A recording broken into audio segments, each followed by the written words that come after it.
Damos continuidade, então, à nossa programação com o quarto painel, que trará um olhar internacional sobre as tendências e avanços da agricultura de precisão em diferentes realidades: Estados Unidos, Argentina, Brasil e Holanda.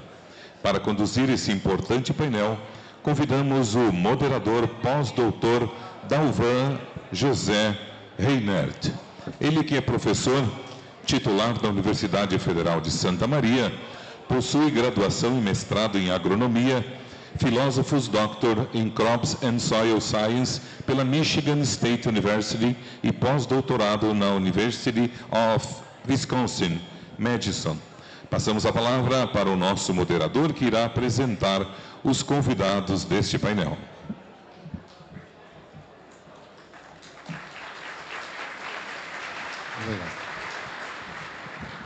Bom, boa tarde a todos. Para nós é uma honra muito grande estar conduzindo esse painel, painel que nós estamos vendo, painéis que nós estamos vendo hoje de manhã com uma qualidade de informação, qualidade de sentimento, de emoção, de conhecimento do nosso agro, do agro brasileiro, do agro mundial.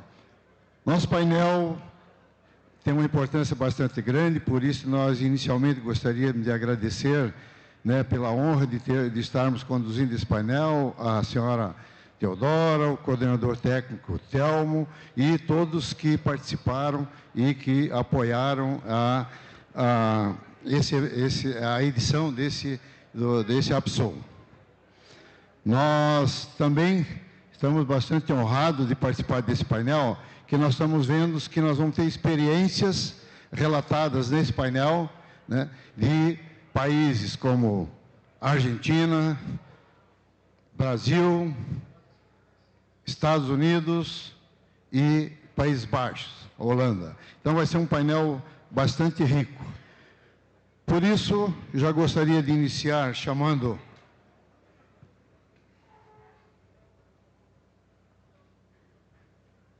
vamos pegar a nossa listinha, óculos.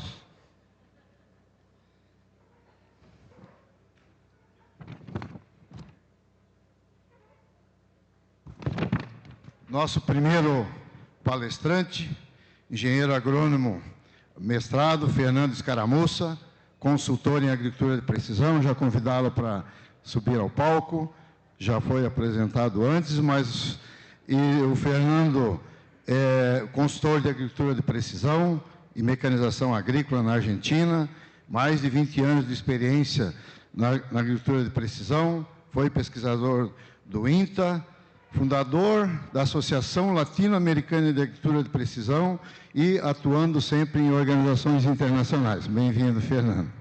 Gostaríamos também,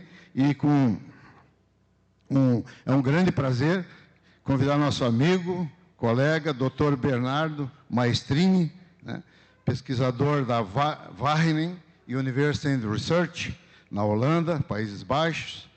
O Bernardo é doutor em biogeoquímica, por favor, biogeoquímica do solo pela Universidade de Zurique, foi pós-doutor na nossa universidade, Michigan State, Bernardo? Michigan State University, nos Estados Unidos, no norte dos Estados Unidos, desenvolve pesquisas em agricultura de precisão, com foco sustentabilidade, monitoramento de lavouras e otimização de insumos. Acho que teremos aí uma boa experiência do Bernardo, da agricultura de precisão na Holanda.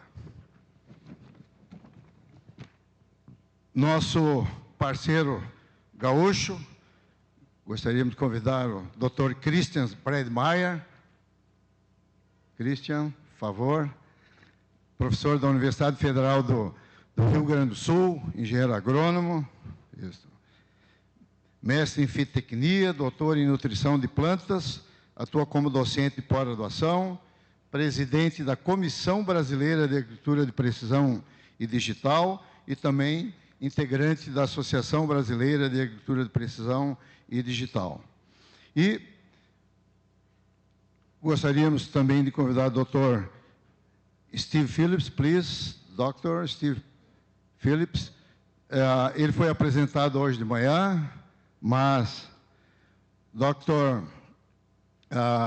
Steve, ele é professor da Oklahoma State University, presidente da Sociedade Internacional de Agricultura de Precisão, 12 anos trabalhando no INPI, internacional, com agricultura de precisão, 4 anos no Marrocos, com agricultura de precisão, mais 2 anos professor, agora ultimamente, na Oklahoma State University também, e é o atual presidente internacional da Sociedade Brasileira de Ciência do Solo. Então, nós temos aí uma equipe muito capacitada e qualificada para nós termos um excelente painel. Então, nós já, inicialmente, convidamos nosso primeiro palestrante, representante argentino, torcedor do Maradona, para a sua primeira apresentação.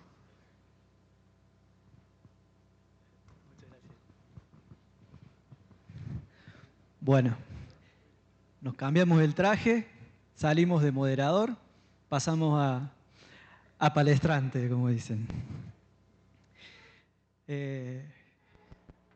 Ya me presenté anteriormente, así que queda comenzar con este gran desafío que tenemos a nivel de Argentina de poder lograr la adopción de agricultura de precisión, o mejor dicho, más que lograrla, incrementar la adopción dentro de nuestro país. ¿Sí? Es un desafío que venimos peleando desde hace mucho tiempo. Yo anteriormente les dije que en el 2003 empecé a hablar con los produtores e comentar em 2003 que nós conectávamos os satélites com o maquinário agrícola e todas as pessoas olhavam um pouco estranho, mas nesse momento era o que tínhamos que fazer, tínhamos que tentar comunicar e integrar toda essa agricultura da precisão a estes produtores, inculcando na cabeça deles que através da agricultura de precisão nós melhoraríamos a eficiência dos recursos, cuidar do ambiente. Então, um pouco disso. Eu quero comentar um pouco, o Paulo apresentou para a gente os números do Brasil com relação ao que ele produz, como produz e como se posiciona no agromercado exportador. Então, eu gostaria de apresentar a nossa humilde Argentina. A Argentina semeia um pouco mais de 38 milhões de hectares. Destes 38 milhões de hectares, 16 milhões de hectares são o principal cultivo que temos na Argentina, depois seguido pelo milho e pelo trigo. Também somos produtores de forragens. Isso é importante também para a engorda animal e a produção de carne e de leite. E temos 3,2 milhões de hectares de cultivo de alfafa. Supera um pouco essa superfície, mas hoje em dia nós retomamos um pouco com a alfafa. Estamos crescendo tanto em relação à qualidade, tentando exportar essa forragem tão importante. Também temos forrageiras e silagem. Estes 8 hectares de milho, estamos somando 2,5 milhões de hectares que temos destinados à alimentação do gado leiteiro. Como exportadores, somos o primeiro exportador mundial de farinha, o segundo exportador mundial de milho e de centeio. Também somos o terceiro produtor de soja a nível mundial, depois dos Estados Unidos e do Brasil. Exportador mundial de farinha, de óleo de girassol, também em terceira posição. E sétimo exportador mundial de trigo. Nós perdemos muitos postos nisso.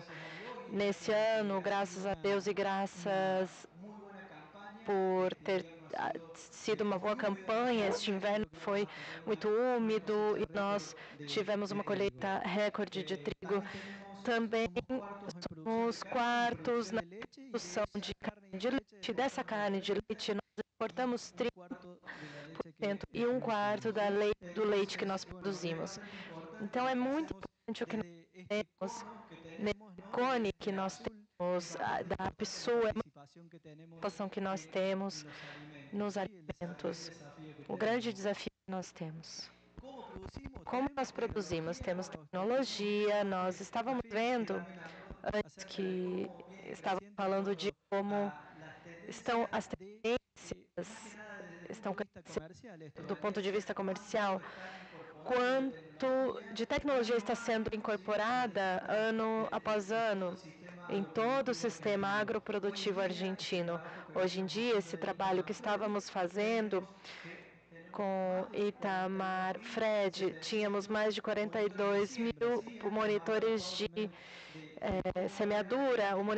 O Paulo também falou de qual era a especificação e como crescer os monitores de semeadura, que dizem não apenas quantas sementes estamos colocando, mas também como estamos colocando, qual a precisão e qual a qualidade. Dessas 42 mil, vocês sabem quantas semeadoras temos no Parque de Maquinário da Argentina? 42 mil. Então, 100% das semeadoras que estão na Argentina têm um monitor de semeadura. Podem ser mais ou menos sofisticados, mas eles têm um monitor. Muito importante, mais de 42 mil semeadoras deste parque, temos uma taxa de renovação 6%, que é muito baixa, deveria ser mais de 9%, e temos também uma coisa muito importante, que são a guia automática, que a partir de 2010 começou a crescer, a autoguiada. Hoje temos mais de 39 mil pilotos automáticos no setor de maquinário agrícola. Isso implica do uso dos insumos. Estamos falando da aplicação seletiva, do corte que temos por seção. Estamos falando de semeadura de corte linear, a linha e economia de sementes, e como isso implica no cuidado do ambiente produtivo. O que está crescendo muito também é a dosificação variável, que também está crescendo muito, de mãos dadas com a incorporação da tecnologia eletrônica e essa automatização que está sendo gerada em relação a esta quantidade de dados que vamos tendo e vamos encontrando cada vez mais resultados para transformar esses dados em informação. E ao fazer isso, nós podemos planejar nossa semeadura, nossa pulverização e nossa próxima colheita. Mas deixamos a parte comercial, que é a incorporação da tecnologia para todo o sistema produtivo, para passar a ver como o produtor está pegando essas tecnologias e está adotando essas tecnologias. Estamos adotando tecnologias e fazendo uso dela. Podemos ver o estudo que a Universidade Austral realizou, que é em qual escala os produtores vão crescendo nessa adoção. E mostra com certeza que os produtores de menor escala são quem está mais reticente a adotar essa tecnologia, mas eles também contam com menores tecnologias. E eu vou mostrar porque eles têm menos tecnologias. Esse foi um estudo que realizamos com o BID e que mostra que apenas 2 a 3 produtores de cada 10 fazem todo o circuito da agricultura de precisão. Aqueles que pegam os dados, passam a informação e transformam essa informação em tomadas de decisão cada vez mais assertiva. Nesse sentido, eles avançam na incorporação da tecnologia e na adoção da tecnologia. Então, muitos limitadores. Eu coloquei alguns limitadores que fazem com que essa adoção seja tão reduzida. Neste pouco tempo, antes de 2030, isso vai aumentar muito mais, de mãos dadas com muitas situações que vão acontecer com a inteligência artificial, com os serviços, com a educação e com outras variáveis que vão fazer com que esses 2 ou 3 produtores de cada 10 que temos na Argentina, que eles adotem todo o ciclo completo da produção, eles superem 6 a 7 produtores de cada 10. Qual é o principal objetivo da agricultura de precisão? Qual objetivo é conhecido? O Steve estava apresentando a definição da agricultura de precisão e para gerar mais produtividade, rentabilidade, impulsionar o desenvolvimento sustentável dos territórios. Vejam, o que significa música Não Me Toque, se nós saímos ontem e eu conheci um pouco como é estar aqui. O desenvolvimento sustentável dos territórios se trata disso. Desenvolver um território em função das tecnologias, com o desenvolvimento e inovação e maquinário agrícola. E muitas coisas que estão de mãos dadas com o agro. A eficiência do uso dos recursos, o cuidado com o ambiente, o compromisso social. Falamos também no painel anterior de compromisso social. E hoje estamos crescendo e entendendo que esse volume de dados gerados, hoje em dia, foram transformados no tech, que participam em várias partes do processo produtivo, participando antes de começar o processo produtivo, dentro do processo produtivo, porteiras dentro ou porteiras para fora. Eles são quem vão possibilitar ou vão dar uma oportunidade de avançar nesse processo, o progresso e na garantia da geração da agroindústria num nível mundial. Isso vai nos permitir ganhar alguns mercados muito interessantes, produzindo alimentos e oferecendo alimentos para o resto do mundo. Algumas tendências no levantamento de dados. Estamos avançando na telemetria, na medição à distância. Esses são dados da Argentina, que eu consultei as diferentes empresas e temos mais de 22 mil novas empresas com máquinas conectadas que estão recolhendo dados de mais de 70% da superfície semiável da Argentina.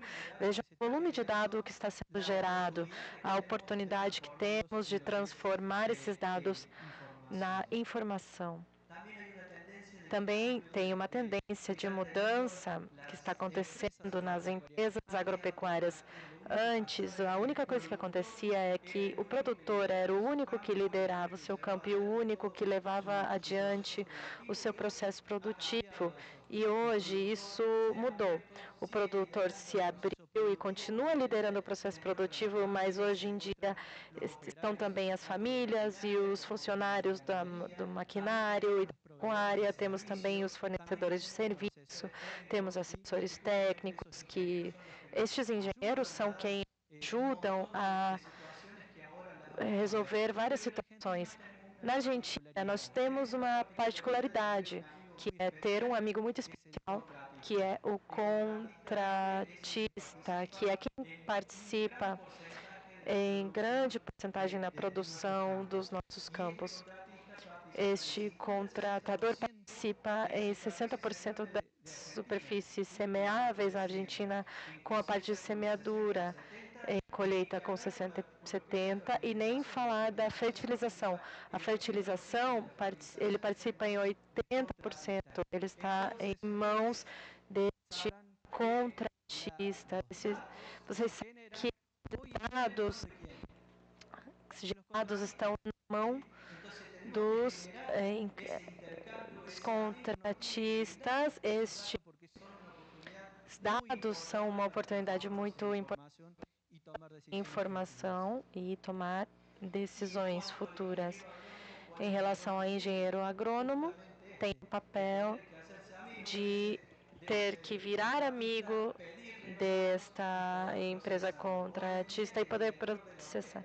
Hoje em dia, ele é diretor da orquestra, que nós dizemos que se encarrega de gerir todo o ecossistema de dados para poder avançar em todo esse processo da agricultura de precisão, para que isso nos permita passar de 2 ou 3 produtores, passar para mais produtores que adotam essa tecnologia.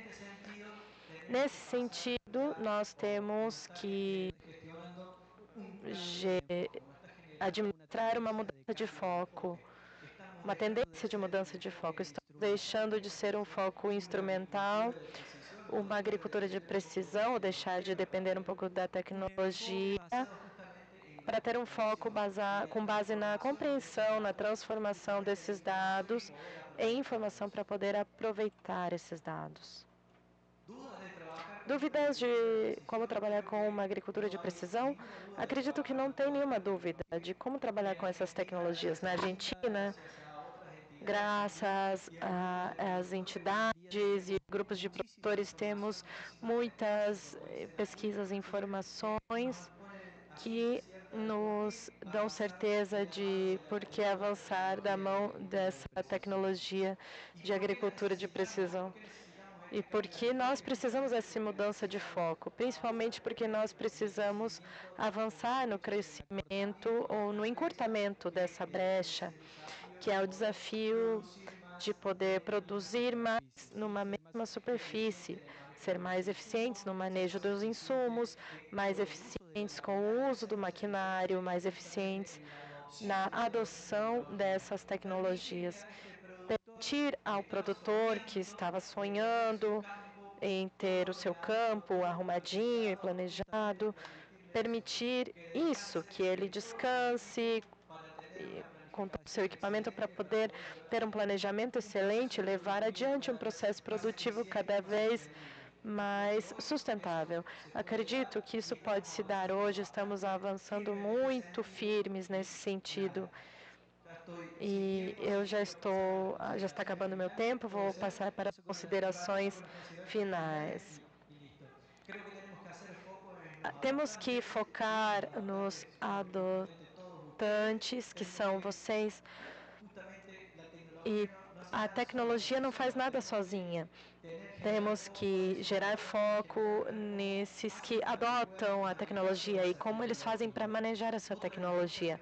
Outra coisa que estamos vendo para avançar é a capacitação profissional em diferentes níveis. Com o Dr. Lúcio, também estamos trabalhando nisso para tentar gerar um mestrado binacional que ofereça essa possibilidade de nos capacitar em diferentes níveis.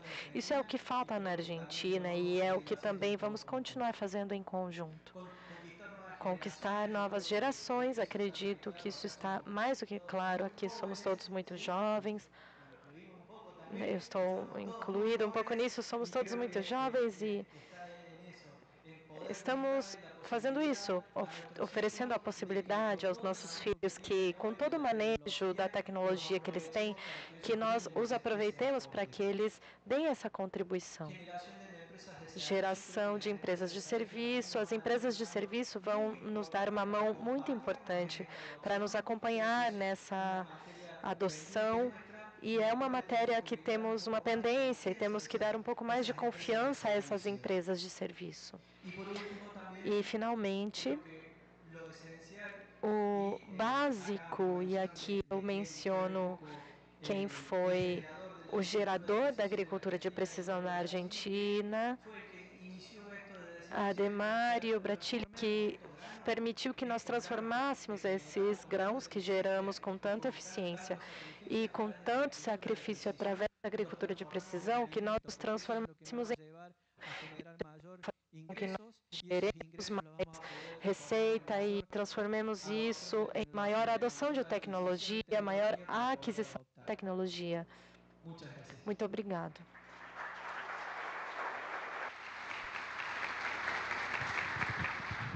Graças, Fernando.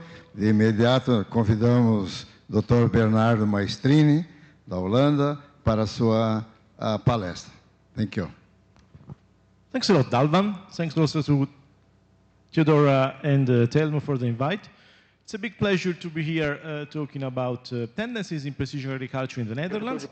We'll give you an overview of agriculture in the Netherlands, and then I will talk about crop models, one of the many tools available in the precision agriculture toolbox. Just a couple of words about myself. I'm Bernardo Maestrini. My background is in biochemistry, but the past 8 years I've spent them working on the intersection between crop model, remote sensing, AI at Wageningen University and Research. Whereas before... E antes eu era pós-doc na Michigan State tentando entender quais causas poderiam influenciar a variabilidade. Isso no meio oeste americano. Na Universidade de Wageningen é um esforço conjunto da universidade, que é uma universidade pública, principalmente da agricultura, que também trabalha com outras questões. E Wageningen, o Instituto de Pesquisa,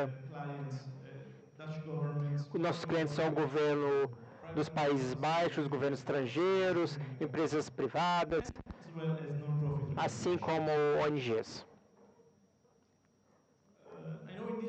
Eu sei que nessa região, muitos de vocês têm ligações com a nossa região, mas só umas palavrinhas, é um país pequeno no norte da Europa, que tem um clima bom para a agricultura. Temos mais ou menos 500 milímetros de chuva no verão, com dias longos, que permite uma radiação solar muito boa. Se pensarmos na agricultura dos Países Baixos, alguns adjetivos vêm à mente. Com certeza é uma agricultura intensiva, então tem muita utilização de entradas assim como saídas, terra recuperada do mar, e o fato que somos um grande exportador global graças à autoprodução e também a importação e exportação. As principais lavouras, batata é uma importante, açúcares, trigo, a batata, né? Nós somos um grande produtor dessa área aí. E vocês vão ver mais sobre isso. No entanto, o setor, a nossa agricultura, é um setor bem forte, mas também tem obstáculos, desafios. Alguns são... Vocês devem ter ouvido falar sobre isso essa manhã, o fato que tem muita pressão para reduzir a utilização de nitrogênio. Temos uma forte indústria de pecuária que produz muito esterco. Então, isso é algo que tem sido muito debatido na esfera pública privada. Temos sofrido verões mais secos e eventos climáticos mais extremos também que têm causado problemas, especialmente na época de colheita e semeadura. E também o sistema polder, né? Esse é um sistema, essa terra foi recuperada do mar. E como tem uma precipitação baixa, junto com como quando tem pouca chuva, a salinidade acaba piorando a situação. E também o envelhecimento dos fazendeiros, né? Vocês devem ter ouvido falar sobre esse problema, e junto com o fato que a terra tem um custo muito alto, o que é um grande obstáculo para que alguém entre nesse negócio, né? E por último, o fim da utilização de muitos produtos químicos está acontecendo devido às recomendações da União Europeia, mas também tem tido uma pressão da União Europeia para fazer outros tipos de manejo, né? Então, alguns produtos químicos estão sendo proibidos, mas tem outros produtos ou abordagens sendo incentivadas. Então, temos muitas questões. A tecnologia pode nos ajudar a resolver parte desses problemas. Isso também, eu imagino que é o caso aqui. A agricultura de precisão é uma dessas coisas. Nós já vimos diversas vezes que a agricultura de precisão significa aplicar a quantidade de produto certa, no local certo, no tempo certo. Se a gente pensar nas nossas áreas, são bem menores, mas são bem mais achatadas ou planas, então isso torna as coisas mais homogêneas. Então, nessa apresentação, eu gostaria de focar em alguns desses aspectos, dois desses aspectos, a quantidade certa, na hora certa, que pode ser controlada usando ferramentas como modelos de crescimento de lavoura. Uma ferramenta importante para usar na agricultura é uma plataforma, né? Então, vocês já viram isso antes. Uma plataforma de software que pode nos ajudar na tomada de decisões. Um exemplo disso seria uma plataforma chamada Farm Maps, que está muito ligado ao nosso grupo de pesquisa, que tem dois aspectos. Tem uma parte onde você pode hospedar os dados do fazendeiro, e também tem um sistema que pode dar apoio na tomada de decisões. A ideia do Farm Maps é ser uma plataforma colaborativa para que os diferentes interessados possam colocar seus próprios apps no Farm Maps. E nós temos uma estruturação de dados, e aí tem muita liberdade na utilização disso. Algumas ferramentas vão ser gratuitas, algumas vão ser pagas. Então, eu queria que vocês dessem uma olhada no FarmMaps, caso quisessem. E deixa eu falar um pouco mais sobre os dados na FarmMaps. Então, para que uma plataforma tenha sucesso, tem muitas plataformas. Então, uma questão onde o FarmMaps está enfocado é tentar assegurar que você possa conectar com outras plataformas que os fazendeiros usam, para que eles não tenham que ficar sempre inserir novamente os dados. Ele tem que ter um streaming possível, para que você não tenha que ficar sempre colocando seus próprios campos. Tem um sistema aqui que você pode baixar diferentes formulários do governo e assim por diante, para que você não tenha que ficar preenchendo tanta coisa. E aqui tem alguns dos apps na FarmMaps. E aqui eu queria mostrar os que eu acho que são melhores na tomada de decisões. Então, o app mais bem sucedido na plataforma e muito usado na Holanda que tem a ver com uma praga da batata, que é chamado Late Blight. Isso ajuda os fazendeiros a não usarem uma aplicação de defensivos baseado no calendário, e eles possam passar por uma aplicação que leve em conta o estágio da lavoura e o tema. Assim, eles podem economizar 3 ou 4 aplicações nas 15 que eles normalmente teriam que fazer de defensivos num período. E assim, você consegue economizar um pouco de dinheiro. Também tem aplicativos para ajudar na irrigação e monitoramento, e para decidir como distribuir nitrogênio nas diferentes lavouras. Como vocês podem ver, como eu disse, o nitrogênio é algo que tem um foco muito grande lá. Então, essa questão de monitoramento é importante, então. Então, eu disse que eu queria falar sobre os modelos de crescimento de lavoura. E eu acho que o importante desses modelos de crescimento de lavoura tem a ver com o que foi mencionado antes, que eles podem nos ajudar a transformar dados em informação. Então, eles podem sintetizar os dados que são coletados de diferentes fontes, o que pode nos ajudar a transformar esses dados em algo que pode ser usado na tomada de decisões. E deixa eu falar um pouquinho sobre como esses modelos de crescimento de lavoura funcionam. Em geral, eles classificam o nosso sistema em diferentes componentes. Então, transforma o nosso modelo numa série de variáveis. Então, se pensar sobre, não precisa ser cereais, né? Aquilo que você leva em conta, você tem aquilo que você vai fazer a colheita, ele leva em conta as folhas, os caules e tudo isso. Então, é algo simples até de estabelecer.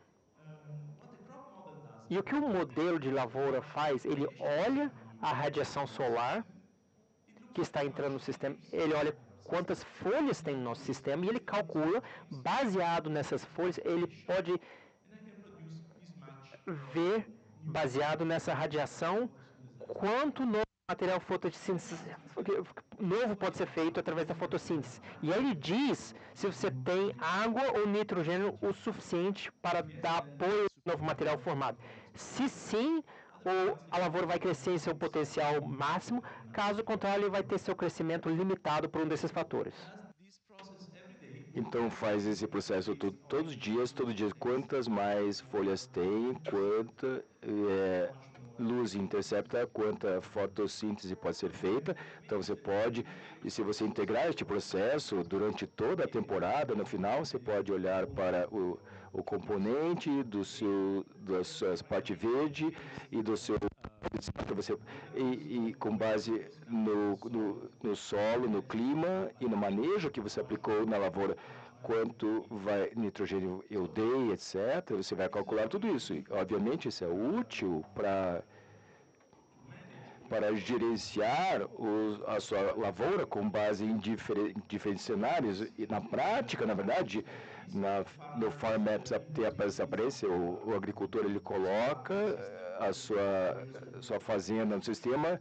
É importante, nós tentamos facilitar esse processo o máximo que podemos, mas eu queria chamar a atenção para estes números. Aqui nós temos o rendimento potencial, quanto a cultura cresceria e quanto cresceria se fosse limitada pelo nitrogênio, etc. Então, se houvesse limitações, não houvesse limitações. Aqui nós podemos ver o tempo, o X.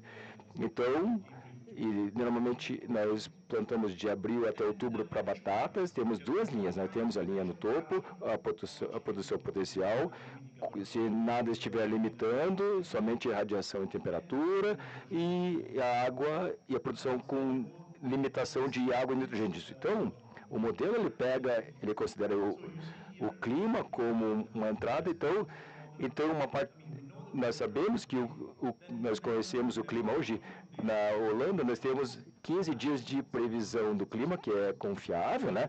Então, que é base no oceano. Além de 15 dias, é muito difícil de prever o clima. Então, além de 15 dias, nós vamos e pegamos o clima dos últimos 30 anos. Então, e que tem a incerteza. É por isso que temos essa parte de incerteza, e daí o fazendeiro pode ver quanta incerteza há nessa previsão, né? Então, tem a parte da incerteza. Aqui é uma visão geral que vai ser desenvolvida para um agricultor específico. Eles podem utilizar para esses campos aqui. Aqui são campos de agricultores no sul da Holanda. Uma das fazendas mais avançadas no norte da Europa. Ele chegou a um ponto onde tinha muito campos, né? Ele não conseguia gerenciar sem o sistema de gestão de dados. Aqui nós temos todos os campos listados, um após o outro. Nós temos o estresse de água hoje, né? Qual destes campos não tem água suficiente hoje, com base no modelo, né? E quanto estresse haverá na semana que vem, com base nas previsões do clima. Ele consegue prever o clima de uma semana. Ele pode usar a ferramenta para visualizar a situação de hoje e, se necessário, planejar ações para a semana seguinte, né? As semanas seguintes. Então, só para resumir aqui, o modelo pode ser utilizado para monitorar o campo com água insuficiente. Se nós tivermos água insuficiente nas semanas seguintes, e prever diferentes cenários. E se eu acrescentar 160 quilogramas de nitrogênio no final de junho, se valeria a pena, se o investimento valeria a pena, né? Então, o próximo passo disso aqui, você pode automatizar o processo de explorar os cenários, e daí nós teríamos uma ferramenta de otimização para sugerir a decisão, sempre tendo em mente, né, que a filosofia que tentamos implementar no Farm Maps é deixar o agricultor no controle. Nós só damos sugestões, na verdade, né? No entanto, eu mentiria se eu dissesse que os modelos são perfeitos. Na verdade, essa não é a realidade, nós sabemos. É por isso que estamos tentamos modificar, ajustar os modelos, né? Ao criar o que nós chamamos um gêmeo digital. Na verdade, um modelo que é mantido em sincronização com o que ocorre na lavoura, utilizando sensores. Nós usamos sensores remotos, não são dados nativos que podem ser utilizados por modelos de lavouras. No entanto, podemos utilizar as informações para verificar o que o modelo está prevendo. Então, o que você pode ver aqui, essencialmente, é o nosso modelo que previu aqui, né? No eixo X, quanta vegetação nós temos ali. Um ponto na temporada que nós estamos usando o drone, podemos utilizar observações de satélite para quanta cobertura nós temos. Utilizamos essas informações para corrigir o modelo. Se o modelo estiver vendo, por exemplo, se o modelo estiver dizendo que nós temos 2 no satélite, que é 1,5, nós vamos revisar a previsão sempre, né? Isso nos ajuda a manter o modelo em sincronização com o que nós observamos durante a temporada, né? Então, nós temos em mente o seguinte, né?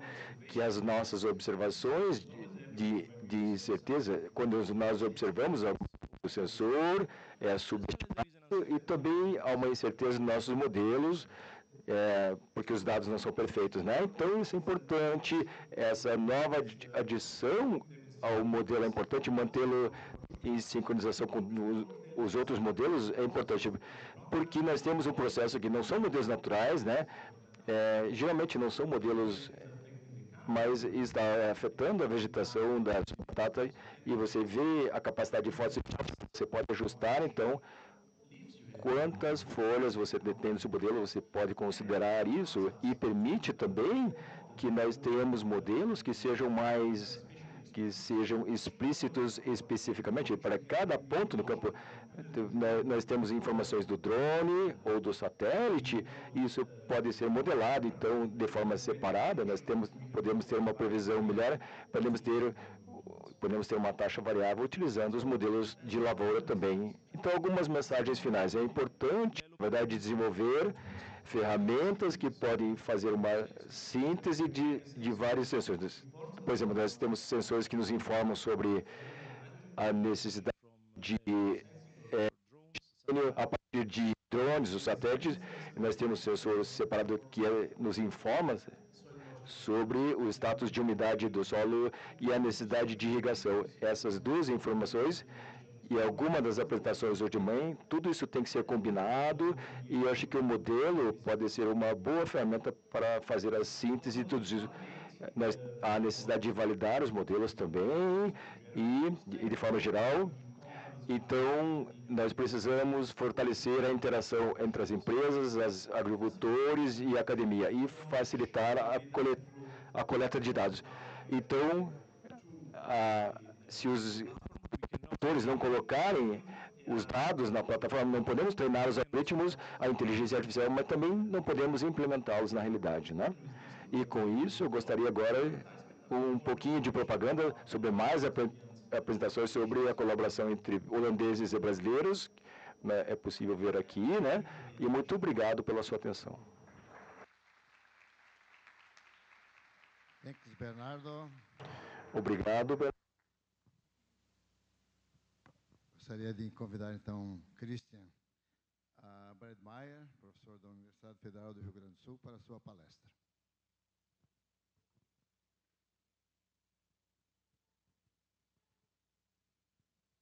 Bom, boa tarde a todos.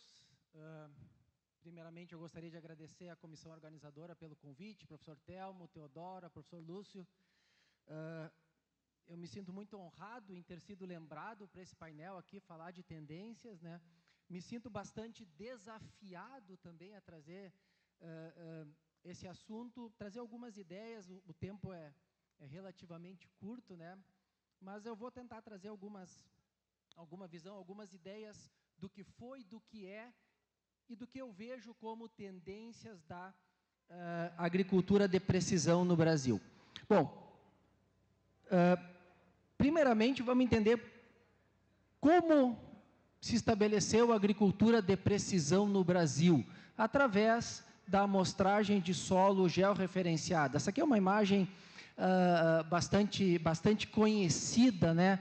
A amostragem de solo em grade, de maneira geral, utilizando amostradores automatizados ou amostra manual, né? Gerando mapas interpolados e aquilo gerando um mapa de aplicação. Foi dessa maneira que a agricultura de precisão no Brasil, há mais de 20 anos atrás, 20 e poucos anos atrás, se estabeleceu com os primeiros prestadores de serviço fazendo isso aqui. Vendo o professor Santi ali, né, foi um dos pioneiros que prestava esse tipo de consultoria. E ainda hoje, muito fortemente, a agricultura de precisão no Brasil é baseada nisso. Eu trago aqui uns dados, né, apresentados com a devida autorização, né. Isso aqui é uma pesquisa que foi feita pela Associação Brasileira dos Prestadores de Serviço em Agricultura de Precisão, trazendo, então, nesse gráfico, o percentual de serviços que são prestados pelos consultores, por prestadores de serviço em agricultura de precisão. 87% nesta pesquisa da BPSAP oferecem este tipo de serviço. Então, se vê que a prestação de serviço ela é fortemente alicerçada em amostragem georreferenciada por grade, amostragem por zonas, num segundo momento, e aí surge interessante aqui, o imagamento por satélite. Já 57% dos prestadores de serviço nessa pesquisa prestam serviço relacionado à imagem de satélite, processamento de dados de máquinas, aqui entra mapa de colheita, telemetria e prestação de serviço em taxa variável. E aqui a gente começa a ver, então, algumas tendências em termos de direcionamento de agricultura de precisão no Brasil, a questão, por exemplo, do imaginamento por satélite. E nessa mesma pesquisa, eu mostro aqui a nuvem de palavras. Isso aqui é uma metodologia que mostra uma série de palavras, e o tamanho da palavra indica a frequência com que ela foi respondida neste questionário. Então, aqui era sobre o investimento ou o desejo de adotar esta ferramenta na prestação de serviço no futuro, aí no futuro sendo nos próximos 5 anos. E aqui algumas coisas interessantes aparecem. Uso de drones. Alô? Alô? Alô? Alô? Uso de drones, sensores remotos, sensores de plantas, sensores de solo, algumas coisas bem interessantes aqui, VANT, que seria a mesma coisa. E, de fato, temos visto, e eu vejo como uma tendência ainda de crescimento, aqui no Brasil, o uso de sensoriamento remoto, baseado em veículos aéreos não tripulados, mas especialmente a partir de imagens de satélites, especialmente porque nós temos a disponibilização gratuita de imagens com uma resolução espacial de 10 metros, que eu diria que ela é suficiente para a grande maioria das aplicações para as quais essas imagens se destinam. E também uma facilidade de uso desta informação, porque as imagens podem ser utilizadas sem uma necessidade de processamento, porque elas já são entregues de maneira processada. Já uma imagem, por exemplo, obtida a partir de um drone, bom, ela exige já um certo conhecimento de processamento, de correções radiométricas, enfim. Então, mas eu coloco isso aqui como também aí uma tendência de aumento de utilização, como uma ferramenta dentro da agricultura de precisão. E aí nós temos aí o INDVI, com as suas aplicações. Eu não vou entrar em detalhes, aqui tem sido utilizado os índices de vegetação para monitoramento de crescimento, para aplicações, por exemplo, de nitrogênio em taxa variável, aplicação de regulador de crescimento, dessecação pré-colheita em taxa variável, uma série de aplicações. Mas hoje se falou também muito dessa interface entre agricultura de precisão, sustentabilidade, agricultura regenerativa, E eu vejo também que aí surge uma tendência muito interessante de se usar essas ferramentas da agricultura de precisão para isso, E eu trago aqui um dado do nosso grupo de pesquisa, onde nós utilizamos essa informação fornecida pelo satélite, por exemplo, para estimar o aporte de carbono de uma determinada cultura num sistema de produção. Então, nós vemos que é possível, através de sensores remotos, se estimar quanto que a cultura está aportando de carbono ao sistema. Claro que aqui eu também incluiria os drones de pulverização, E nós vimos aqui, temos visto no Brasil em anos recentes, realmente um uso muito grande dessa ferramenta, Essa figura aqui, ela mostra o número de aeronaves registradas na ANAC, né, até 2024. Então, nós tivemos um salto muito grande, né, de 22 para 23 e depois 23 para 24, né, especialmente pela autorização de uso de aeronaves com maior capacidade, né. Isso aí foi realmente uma tendência, e eu vejo isso aqui como uma tendência muito grande, uma tendência de crescimento, né. E o Brasil, realmente, nesse ponto, ele tem se colocado com um papel muito relevante no cenário global. Né? A figura da direita aqui, ela mostra as importações, número de aeronaves, né, nos últimos anos, aí, passando, né, nesse ano até agora, quase 35 mil aeronaves importadas, né? Vejam que tem uma defasagem entre importações e aeronaves registradas, né? Indica que nós temos aí também muitas aeronaves que estão atuando sem o registro, né?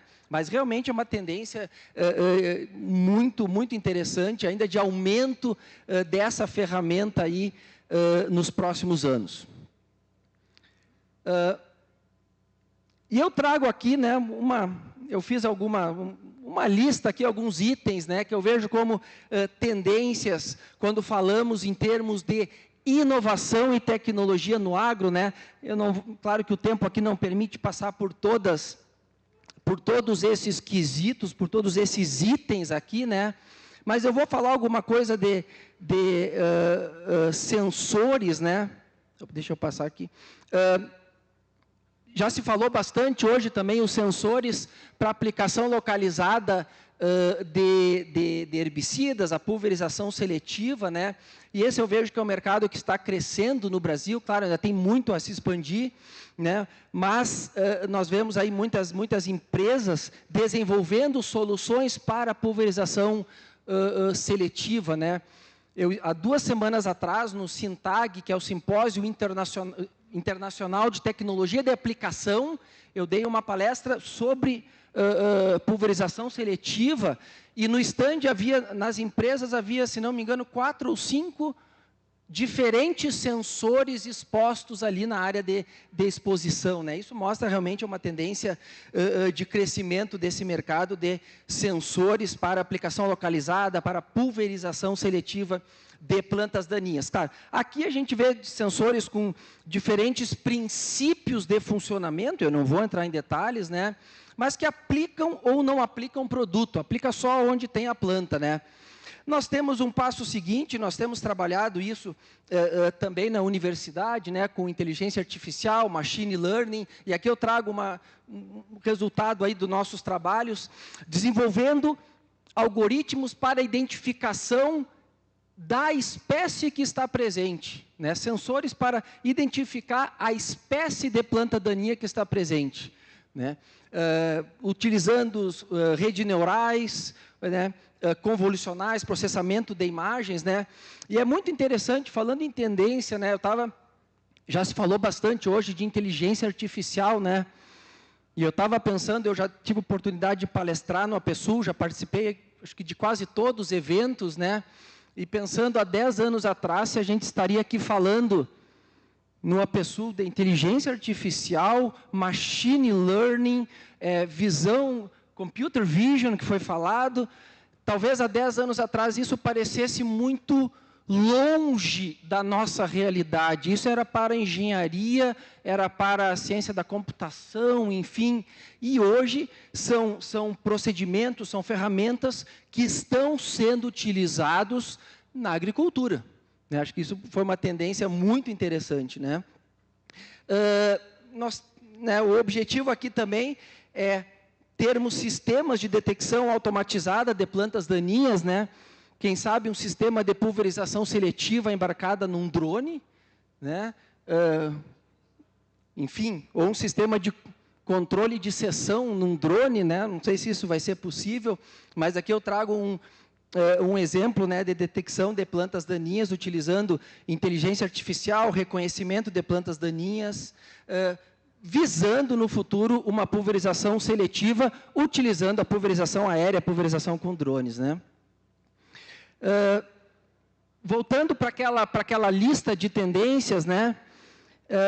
E aí a inteligência artificial, ela tem se mostrado como uma ferramenta cada vez mais presente no dia a dia da agricultura, e eu trago aqui alguns exemplos de aplicação, né, da ciência de dados, da inteligência artificial para monitoramento de lavouras, né. Eu tenho um cadastro, por exemplo, numa plataforma que monitora certas áreas por imagem de satélite, só que eu não preciso ir lá baixar e olhar a imagem de satélite todos os dias, né?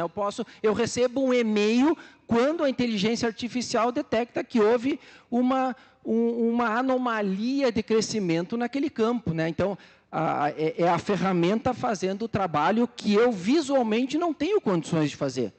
Então, trago alguns exemplos aqui, definição de zonas de manejo, essa análise do grande volume de informações, que a gente chamou aí de Big Data, né? Visando recomendações otimizadas para cada local do talhão, seja adubação, seja um híbrido ou um genótipo mais adaptado para uma determinada condição específica de uma parte do talhão. Previsões meteorológicas é outro exemplo de uso de ciência de dados. Previsões locais, não é uma previsão no nível municipal ou estadual ou nacional, previsões locais, isso é muito importante, né, na agricultura.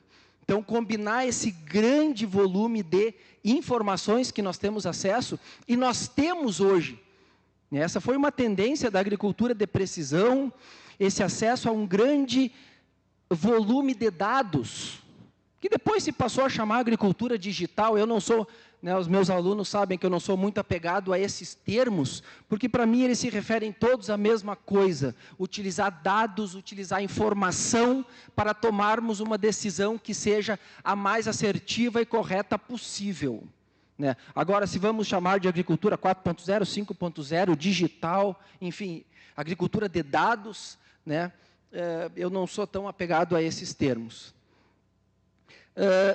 A questão da automação, a questão das máquinas, né, isso já foi falado com excelência no painel anterior, né, isso foi uma tendência, e foi uma tendência nos últimos 20 anos de agricultura de precisão no Brasil e no mundo, e vai continuar sendo uma tendência, né, o avanço de tecnologia embarcada em máquinas agrícolas. Eu trouxe alguns exemplos aqui, né, que foram falados também no painel anterior, piloto automático, máquinas para taxa variável, né, sistema de desligamento para deixar o rastro do pulverizador, sistemas de controle de semeadora linha a linha ou pulverização bico a bico, câmeras, monitores, compensação de curva, os monitores de rendimento, né, que esse eu creio que talvez a gente tenha ainda se pode avançar um pouco mais ainda no sistema em si, né, e também a telemetria, ou seja, a máquina como uma fonte geradora de dados, né. Hoje, por exemplo, uma colhedora de cana, ela gera mais ou menos 55 milhões de dados numa safra, né? A colhedora de cana trabalha aí por 7, 8 meses por ano, né?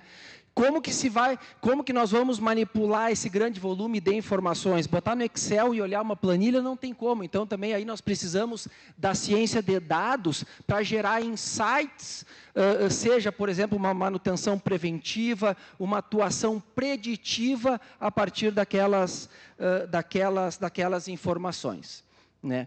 E para encaminhar o encerramento aqui, eu trouxe algumas questões para finalizar, né, de tendências, desafios e oportunidades, quando a gente fala de inovação e tecnologia, né. É importante, claro, cada vez mais o acesso amplo às tecnologias, né, que os agricultores, de fato, consigam acessar e utilizar essa tecnologia.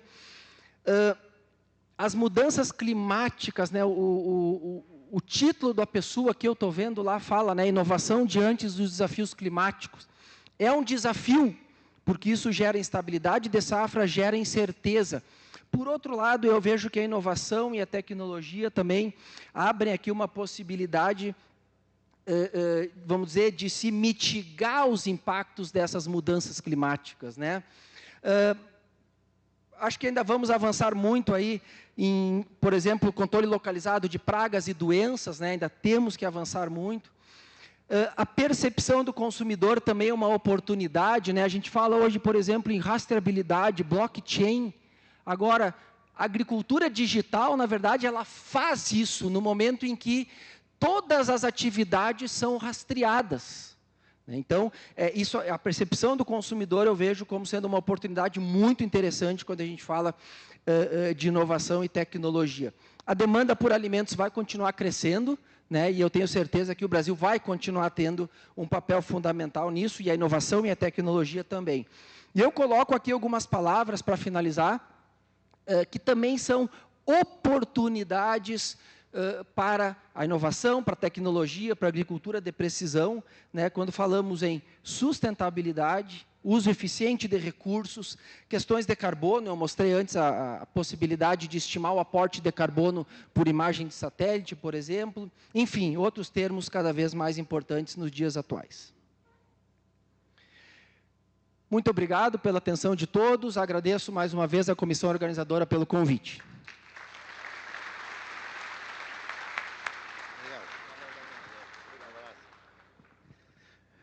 Bom, de imediato, we invite Dr. Steve for your presentation. 15 minutes you have it. Thank you, Dalvin.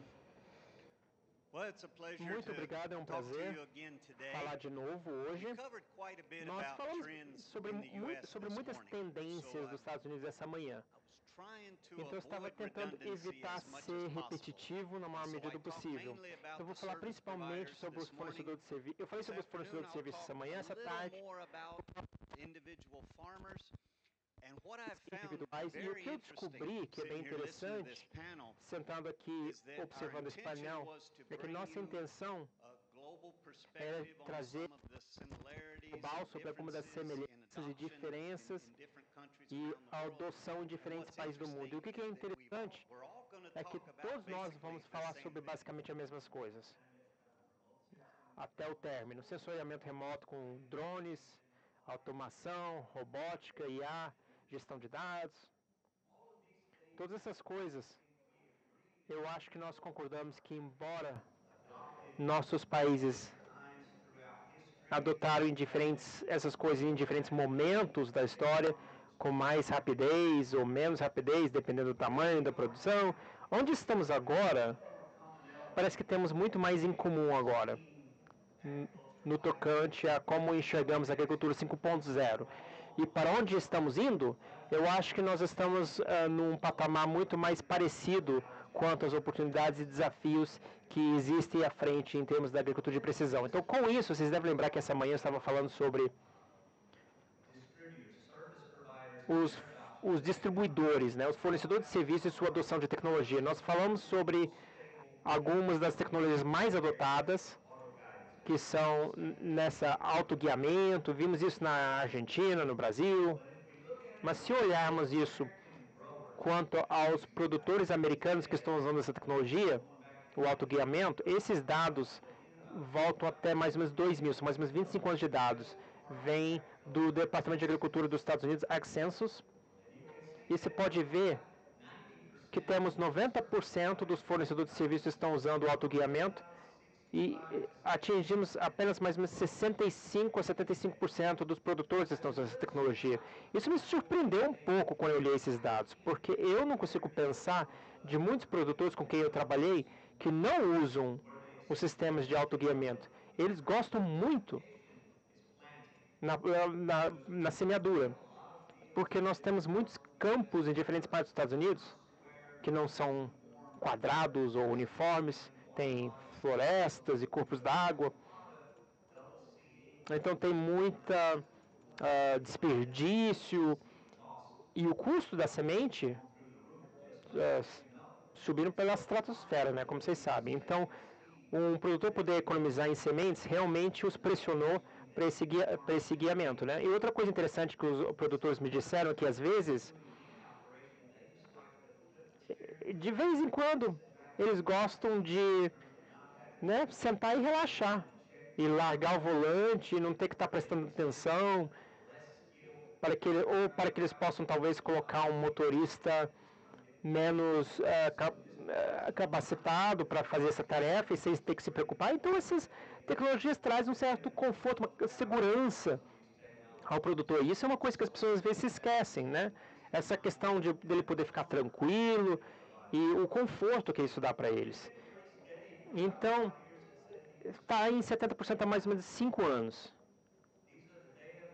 Esses são os dados. Mas eu acho que é maior o número. Quanto à taxa variável, vocês lembram que o pessoal das concessionárias eles estimaram que mais ou menos 40% a 50% das suas áreas de serviços estavam usando taxa variável. Esses dados foram diferenciados por lavoura. Você pode ver que para milho está em mais ou menos 40%. Isso faz sentido porque a maior parte desses concessionárias eram da região, das concessionárias que participaram da pesquisa na área do milho.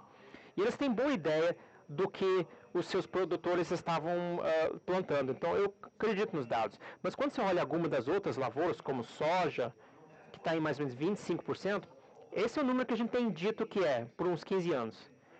Nós temos mantido isso, mas esse número é um pouco preocupante. Que nós temos mantido essa adoção de 20% de adoção por 15 anos, dessa ajuste variável. E nós discutimos alguns dos motivos por isso. Quais seriam algumas das desvantagens. Então, tem a questão do retorno sobre o investimento, que é difícil de calcular. Também a dificuldade de entender as vantagens de usar isso, os desafios, em conseguir uma recomendação, acertar. E a gente falou sobre isso amanhã. E nós concluímos com o fato que nós precisamos de mais camadas de dados. Nós precisamos de uma metodologia mais aprofundada para receituar as coisas baseadas nos dados que nós temos. O que me traz a questão dos dados, que os outros painéis mencionaram. Nós estamos falando sobre Big Data. Tem conferências inteiras que falam sobre Big Data. Há anos atrás tinha conferências inteiras dedicadas ao tema. Eu lembro de ter ouvido algo muito semelhante ao que o palestrante anterior falou, que os dados, acho que foi o Bernardo, que os dados têm que se transformar em informação, em conhecimento. E eu ouvi um palestrante numa conferência levantar, e a primeira coisa que ele falou numa conferência de ciência de dados é que dados são inúteis. E aí ele foi contextualizar, explicando que dado isoladamente nunca fez alguém ganhar mais dinheiro. Dados nunca fizeram com que as eficiências, o trabalho fosse mais eficiente ou proteger o meio ambiente. Mas quando você pega os dados, você consegue criar conhecimento que leva a uma decisão. E aí a gente começa a progredir. Então, uma das perguntas da pesquisa que a gente fez foi: para que você usa os dados? E a maior parte, como você pode ver, assim como nas amostras de solo e a aplicação e a gestão de nutrientes parece que meio que ser o fator preponderante. Então, decisões sobre fósforo, potássio, nitrogênio. Eu tenho visto nitrogênio em mais ou menos 40% em algumas pesquisas mais recentes, mas quando nós perguntamos para os produtores, teve uma outra pesquisa feita, eles perguntaram para eles quantas pessoas ou com quantas pessoas você compartilha seus dados? Para quantas pessoas você mostra seu mapa de rendimento ou de CMA? 93% dos produtores da pesquisa compartilhavam seus dados com pelo menos uma outra pessoa. Quase 50% compartilhavam com 2 pessoas, que costumava ser o assessor deles. Então, eles conversam sobre esses dados. Eles usam isso para tomar decisões quanto à próxima temporada. Então, o pessoal das concessionárias, os distribuidores, viram isso, né? Porque eles sabem que o melhor jeito de fornecer um serviço bem é conversar com os produtores. Então, eles conversavam com os produtores e o que eram essas conversas que eles estavam tendo com os produtores? Então, eles conversavam sobre isso. Aí, eles começaram a olhar que serviços de dados eles poderiam fornecer, considerando que o dado é uma commodity e tentando criar um modelo de negócios quanto a isso. Então, isso que aconteceu nos Estados Unidos. Muitos dos nossos fornecedores de serviços enxergam os dados como algo, os dados dos seus produtores e também empresas estão se juntando, empresas de uma região, para juntar dados, coletar dados de machine learning, fazendo mineração de dados e todas essas coisas. E tem muitas oportunidades para pegar essa informação que já temos e usar isso para criar uma decisão, tomar uma decisão melhor. Então, eu acho que o futuro vai ser como nós gerimos os dados e como compartilhamos os dados e como preservamos esses dados para o futuro, para ser usado. E também perguntamos aos produtores: você concorda ou muito ou pouco com o futuro da automação, que seriam tradutores automatizados e robótica e inteligência artificial? Você pode ver que quanto a fazer um trabalho melhor e evitar erros na aplicação, a maior parte concorda muito que a automação vai ajudar. Agora, quanto a reduzir mão de obra, nem tanto. Essa é outra questão que tem se tornado mais comum, que as pessoas têm falado mais sobre isso, quanto ao valor da agricultura de precisão para os produtores. Essa questão das pessoas. Então, você pode ver os mesmos comentários aqui na pergunta: o que a inteligência artificial vai nos ajudar a fazer? Vai nos ajudar a ter melhores recomendações, mas não vai se livrar das pessoas, porque o robô não vai estar lá no campo, né? Talvez chegamos num ponto em que a gente possa usar modelagem de lavouras muito bem e treinar esses modelos, mas quando a gente conversa com os fornecedores de serviço, o pessoal da academia, que tipo de habilidades os nossos pós-graduandos deveriam ter? Bem, a gente não deve, eles dizem não se livra do autônomo, porque tem muita tecnologia, tem muita ciência da computação. Mas se a gente contratar pessoas, a gente pode ensinar eles a usar o software. Vai ser muito mais difícil ensinar eles a entender o estágio de crescimento que está aquela soja. Então a gente tem que lembrar que essas máquinas não vão substituir as pessoas, vai apenas mudar o tipo de pessoa que nós precisamos contratar para fornecer um serviço. Então isso é uma das coisas nas quais temos trabalhado com muito afinco na sociedade internacional, que é começando a criar esses recursos, esses insumos, esses instrumentos para a academia, para os programas de treinamento da indústria, trabalhando com seus consultantes e assessores e programas de certificação ao redor do mundo, para que eles possam criar um repositório de informações educacionais, coisas que a gente pode usar para tentar promover a educação na agricultura de precisão, porque como eu mencionei, já foi mencionado, 40% das pessoas aqui são jovens, vocês vão estar fazendo isso pelos próximos 30 anos, então temos que nos assegurar que vocês estão bem treinados e quem vem depois de você também esteja bem treinado. Então, dados e educação, é isso que a gente vai ver algo forte acontecendo nesse sentido. E aqui um último comentário, isso também repete o que o Christian e o Bernardo já disseram. Os drones, aquela nuvem de palavras que o Christian mostrou, drones é gigante, né? Eu concordo totalmente com o que ele falou. Que aquela imagem funciona para a maior parte das coisas que a gente vai usar. E está pronto. Essa questão de drone, essa coisa de juntar as imagens e tudo, o stitching de imagens, isso é algo que as pessoas não perceberam o tempo para preparar isso. Mas isso vai melhorar, né? Mas aonde que a gente está indo em relação aos dois é principalmente na parte de aplicação, né? Defensivos, inseticidas, fungicidas, pulverização tipo spot ou localizado, vamos ver isso. Mas a linha vermelha é a visão do computador, computer vision, que a gente está falando. Eu tenho visto alguns números quanto a pesticida, a redução de defensivos. Eu acho que foi o Paulo que falou que mais ou menos 90% de redução nos custos de entrada. Isso é muito bom do ponto de vista econômico e ambiental. Quando você pensa em questões ligadas à resistência quanto a defensivos, quanto mais cautelosos pudermos ser ou mais precisos a gente for, por mais tempo a gente vai poder usar esses insumos químicos. Então tem muitas vantagens quanto a isso. Eu acho que tem muito entusiasmo e empolgação com esse tipo de tecnologia. E por último, para concluir, eu vou mostrar de novo, caso que vocês não viram essa manhã, ou se vocês viram e não conseguiram anotar o site, Christian e eu Estamos no Comitê de Planejamento, estamos representando a SBRAP e o ICPA. O ICPA, que a associação tem nos ajudado bastante e tem trabalhado conosco para avançar isso. Então, estamos trabalhando com afinco para tentar criar um programa muito legal que vai juntar a academia e os praticantes, aquele conceito de ciência na prática. Então, por favor, venham visitar a gente em Porto Alegre em julho. E com isso eu concluo. Então, muito obrigado.